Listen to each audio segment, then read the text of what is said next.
Kembali lagi pada malam hari ini kita hadir dengan seorang narasumber yang keren. Bung Gilang, sehat Bung Gilang? Alhamdulillah sehat selalu, pokoknya luar biasa.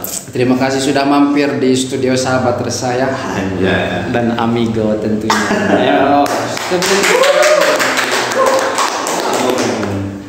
Bung Gilang aktif di mana sekarang Bung Gilang? Kesibukannya hari-hari ini? Kalau hari ini aku aktif di organisasi, terus aktif juga kemarin itu sebagai relawan ya di DPR RI ya bersama Dewi Asmara. Oh ini Bung Gilang itu ya di media yang viral itu kan? Selaku katanya koordinator relawan milenial Dewi Asmara ya? Ya seperti itulah kurang lebih. Itu gimana tuh itu relawan Dewi Asmara itu gimana tuh maksudnya? Jadi sebetulnya sih kaku sebetulnya awalnya itu saya ngobrolin tentang politik gitu. Ya tiba-tiba ditawarin gitu ngobrolin politik, ngobrolin tentang gimana caranya ngumpulin orang banyak. Ya memang agak grogi juga sih. Karena kan sejauh ini milenial atau generasi Z ini ya sangat kaku sih. Ya dikatakan jadi belum melek lah ya. Belum melek politik sehingga Bung Gilang datang untuk kemudian menarik simpati pemuda dalam politik gitu ya. Iya. Ya alhamdulillah sih luar biasa lah kemarin itu perjalanan. Tapi jadi kan, jagoannya jadi kan. Ya alhamdulillah kebetulan suara pertama dari beberapa calon gitu kan. Suara pertama terbesar juga sih. Khususnya kalau itu dapil mana itu? Itu dapil Jabar 4 kalau nggak salah ya, kota Kabupaten Sukabumi juga ada. Ada kota dan Kabupaten Sukabumi. Nah kalau misalkan nama milenial Dewi Asmara itu namanya dari Bung Gilang sendiri gitu. Nah, dia ngasih nama. Oh ini bajunya ya? Ini bajunya ya milenial. Jadi sengaja terus saya tuh kesini diundang pakai baju ini biar luar biasa ya. Yeah. Jadi ya mungkin keren ya milenial bajunya kayak gini. Jadi mencirikan milenial banget gitu, kuning semangat berkobar gitu ya. Kalau misalkan konsentrasi milenial kan banyaknya. Milenial itu kan bilang pemuda pun pemuda umum. Itu konsentrasinya di mana aja kemarin milenialnya? Jadi sebetulnya ada beberapa unsur yang memang terlibat secara besar maupun kecil. Unsur relawan ya, salah satunya saya menginventarisir beberapa kampus ya di Sukabumi, kemudian beberapa komunitas juga dan unsur pemuda desa juga, kemudian beberapa unsur yang memang terlibat sebagai relawan di Hajar Dewi Asmara khususnya di jaringan milenial dan Z ini. Tapi kemarin tuh katanya kayak anak-anak yang di geng motor segala macam juga diakomodir ya? Itu luar biasa. Geng motor itu kurang lebih ada 12 komunitas di Sukabumi khususnya ya, yang suka tawuran, berantem ya, dengan semangat solidaritas mungkin ya, teman-teman itu sangat antusias berbicara politik pada waktu itu.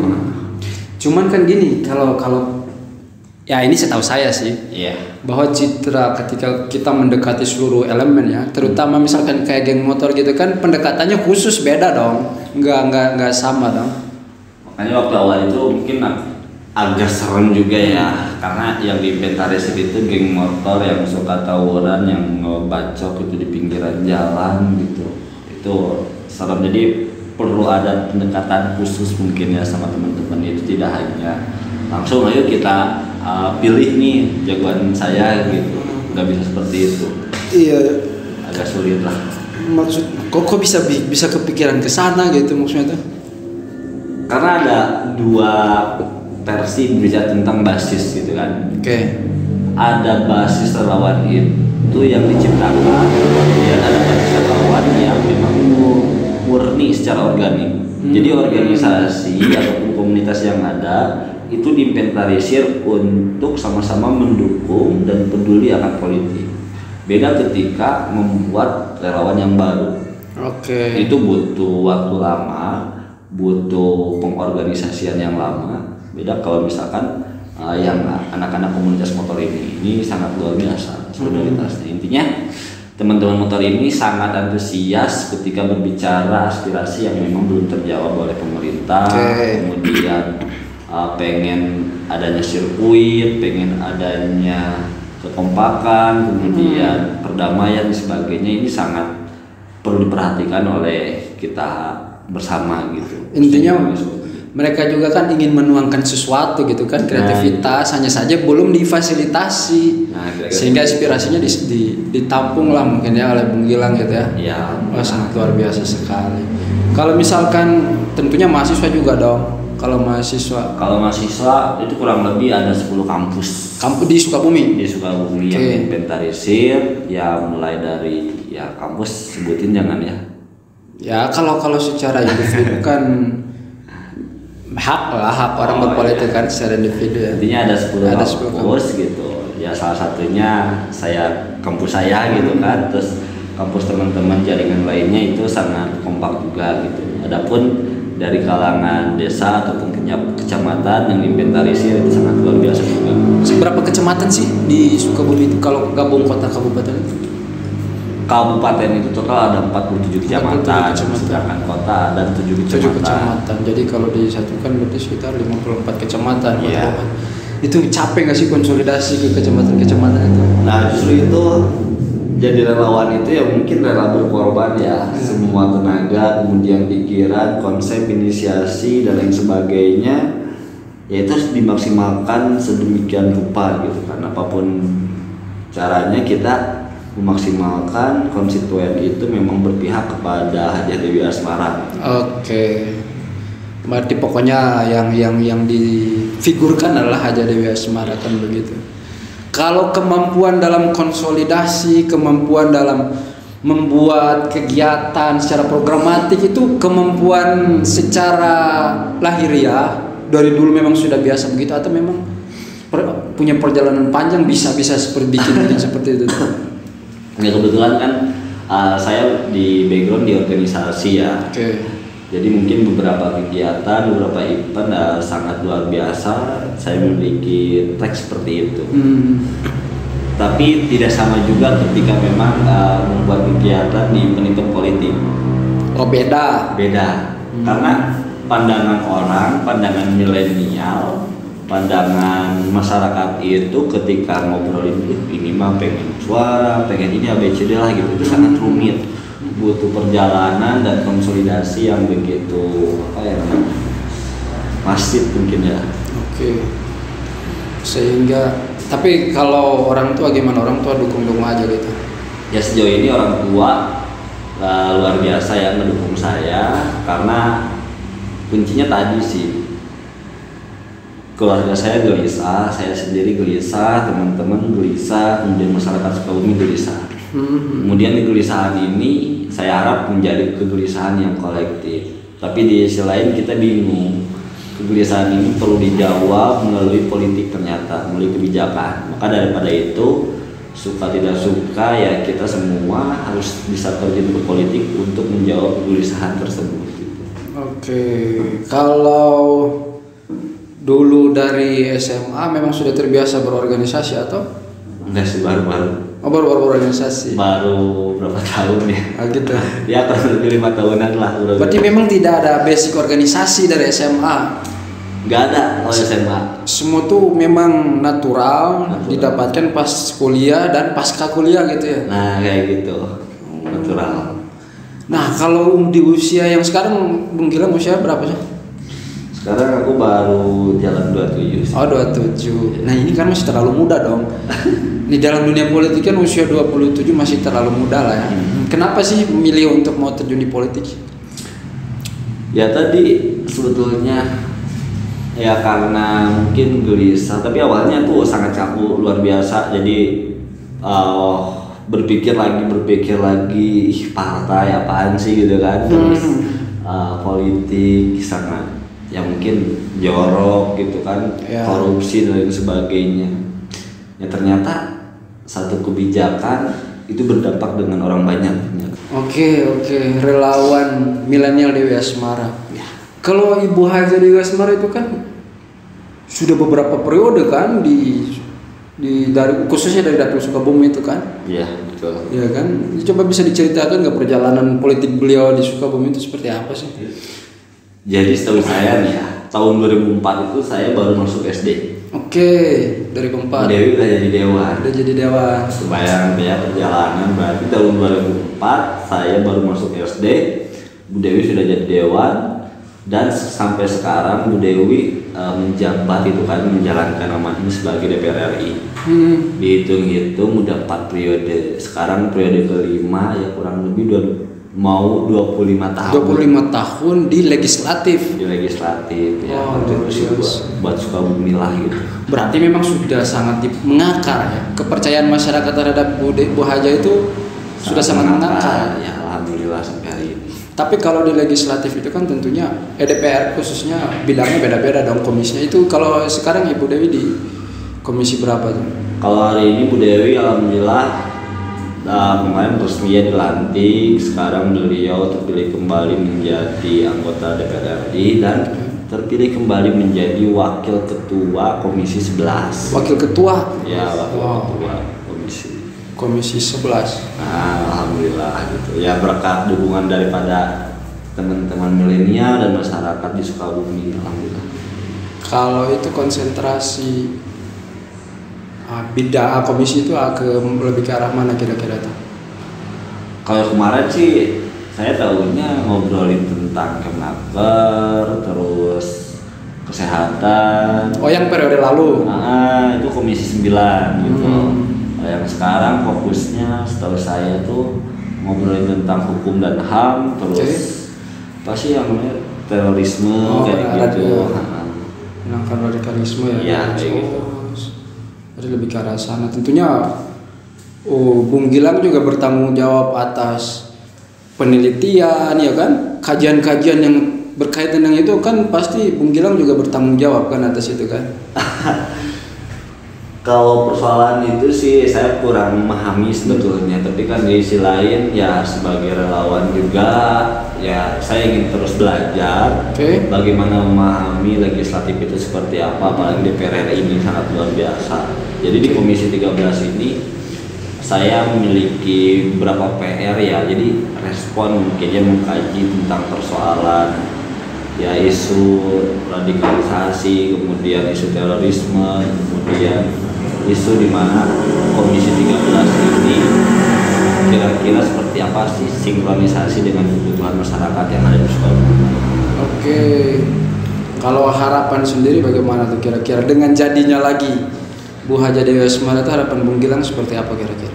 Harapan saya sih ya Bu Dewi tetap berkontribusi mungkin ya, tetap amanah dengan masyarakat yang ada di Sukabumi khususnya, ya lebih globalnya seluruh Indonesia gitu, karena sekarang beliau mungkin agak berat ya untuk jabatan sebagai wakil ketua komisi yang menjadi tapi kita sebagai relawan sangat mensupport dari belakang untuk menjawab apa yang menjadi kebutuhan relawan masyarakat seperti apa, masalahnya seperti apa. Tentunya Bung Gilang sekarang udah berkeluarga atau belum? Belum ada rencana begitu? Masih ya gini lah gitu. Masih santai lah ya, masih santai gitu, masih happy gitu lah. Nah, saya tuh penasaran nih, kira-kira politik menurut kaum milenial itu seperti apa sih gitu? Kalau bicara politik tadi ya mungkin ya sejauh ini ya yang kayak gitu sih, politik apaan sih politik itu menurut milenial ya. Awalnya tuh acuh ya. Iya acuh banget gitu. Aku merasa ya alergi, terus ngerasa jorok gitu kan. Tapi setelah terjun ternyata ini intisari ketika membangun suatu negara ternyata. Betul ya. Ternyata semua orang terus keutuhan negara ini tidak terlepas dengan persoalan politik. Karena politik itu lebih penting, satu kebijakan itu mempengaruhi semua lapisan yang ada. Jadi satu kebijakan itu berpengaruh terhadap hajat hidup banyak orang ya. Nah, kayak gitu. Oke. Nah, ini tadi saya lihat itu menarik tuh di opening tuh ya. Itu kan mungkin bagian daripada apa ya disebutnya, strategi mungkin ya, strategi kampanyenya Bung Gilang gitu. Itu bisa diceritakan dikit nggak? Bisa coba tampilkan dulu. Coba tampilkan. Coba ya. Tadi. Oke, nah ini kita mulai dari sini nih. Ini implementasi dan ekspansi, maksudnya gimana tuh?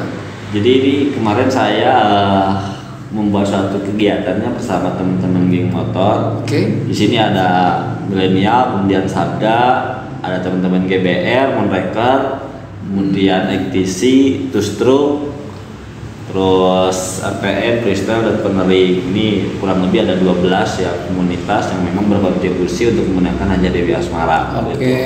Ini bagian daripada beberapa kegiatan. Nah ini aktivitas kemarin ya saya pasca. Jadi semua sudah berbasis itu ya? Iya, berbasis konsep ya. Kegiatan gitu. Nah ini kemarin saya akan passing juga bersama beberapa milenial ya. Ini sasarannya kemana? Ke UMKM ya? UMKM, semua masyarakat yang ada di kota di Kabupaten Sukabumi. Nah itu respon mereka gimana tuh pas terjun ke sini ya? Kira-kira respon mereka gimana tuh? Welcome kah atau justru ada yang masih bingung nih atau ada yang kurang tertarik gitu? Responnya alhamdulillah support gitu karena satu sisi Bu Haja Dewi Asmara ini mungkin atas dasar kepercayaan masyarakat ya. Sejauh ini beliau sangat berkontribusi besar. Jadi saya sebagai milenial ini sangat mensupport, kemudian masyarakat sendiri itu sangat mensupport juga gitu kehadiran Dewi Asmara selama ini. Oke, terus lanjut. Oh ini masih sama. Sama juga. Terus kita ada, nah ini kayak sosialisasi ya. Saya ke rumah-rumah, kemudian beberapa ini ada itu ya. Gitu. Megang spesimen ya ini ya. Spesimen suara. Intinya kita itu sebagai milenial mengedukasi juga bagaimana caranya mencoblos yang baik dan benar itu seperti apa. Jadi nggak golput ya. Nah kayak gitu. Sini. Nah kalau ini apa nih, ngopi ya, kafe ya? Iya, ini sangat bagus. Nah ini sama geng motor ya tadi. Nah ini yang menurut bioskop. Bioskop ya? Di bioskop. Wow. Bisa maksudnya? Artinya ini sebagai di layar monitor bioskop ditampilkan situ spesimen segala. Iya. Jadi bagian daripada strategi juga ya ternyata ya. Ya alhamdulillah ibu juga hadir gitu, antusias karena ya gimana lagi anak-anak milenial kan pengennya luar biasa kayak gimana. Betul. Nah ini ini media. Ini media gitu. Ini ada mitra gitu kan.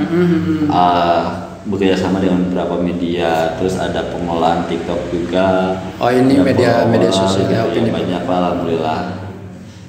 Sampai ada endorse-nya gitu, talentnya siapa, ini sangat luar biasa. Media sosial. Ya. Dan dunia nyata semua ya.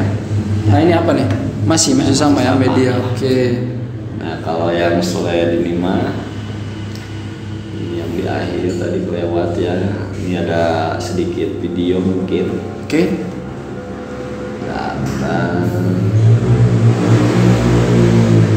Nah ini ada sedikit video.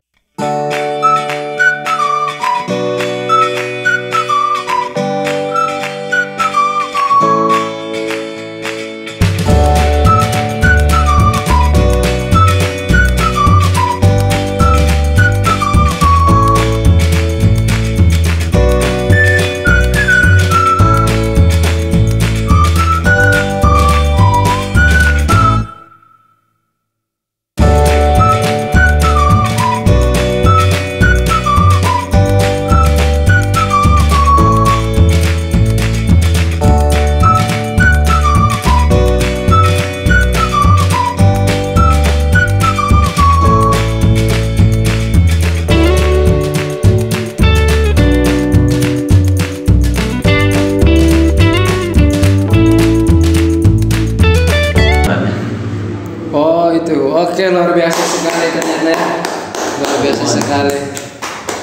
Luar biasa kreativitasnya dalam menerapkan strategi kampanye yang sangat luar biasa. Itu respon Ibu Haja Dewi Asmara gimana tuh? Ya karena sangat luar biasa, beliau sangat mengantusias. Justru hari ini beliau sangat memprioritaskan generasi muda gitu. Oke.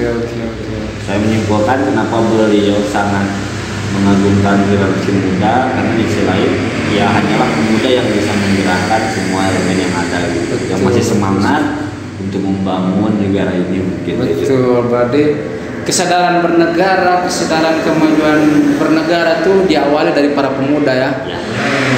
Oke lah. Menurut saya sangat menarik sekali ya kita mendapatkan edukasi politik gitu sahabat-sahabat pemirsa Sahabat Resah dengan narasumber kita yang keren pada malam hari ini ya, Bung Gilang. Bung Gilang, mungkin ini penghujung ya. Oke, siap. Ya, kita minta Bung Gilang untuk memberikan closing statement atau apapun itulah yang ingin disampaikan kepada pemirsa lah khususnya. Boleh, siap. Sekarang. Silakan. Jadi untuk closing ini kayak gini ya. Jadi harapan saya sebetulnya kepada kaum muda ini sangat luar biasa. Karena peran pemuda dalam berpolitik ini sangat dikedepankan. Karena di sisi lain pemuda ini sebagai tombak daripada proses generasi yang ada di kota dan kabupaten Sukabumi. Jadi jangan sampai teman-teman pemuda, teman-teman milenial dan Z itu menganggap politik itu hal yang jorok, hal yang korupsi, kemudian hal yang sangat ya alergi.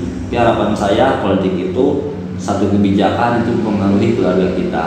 Karena suka tidak suka kita harus benar-benar bersikap dan menentukan arah ke depan sebagai masa depan generasi kita. Oke, luar biasa. Sekarang kita mengenalkan lagi lah. Buat Bung Gilang, terima kasih Bung Gilang sudah hadir di studio Sahabat Resah. Terima kasih sudah menonton. Jangan lupa like, comment, share, dan subscribe. Serta nyalakan notifikasinya agar tidak ketinggalan video selanjutnya.